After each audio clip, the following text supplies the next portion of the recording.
The Afrikaner today is threatened. Yes, they are. They feel it. The apartheid government did not surrender because they ran out of fight. Want 'n boer sal jou aanhou moer al is hy die laaste boer vir daai beskuit. Hulle gee nie op nie, my broer. But we ran out of money.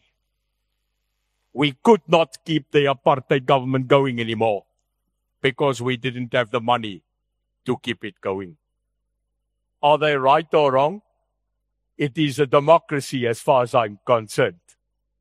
The day this government tells us who to see, what to see, when to see it, and why, is the day that we must kiss away the right sitting in this tent.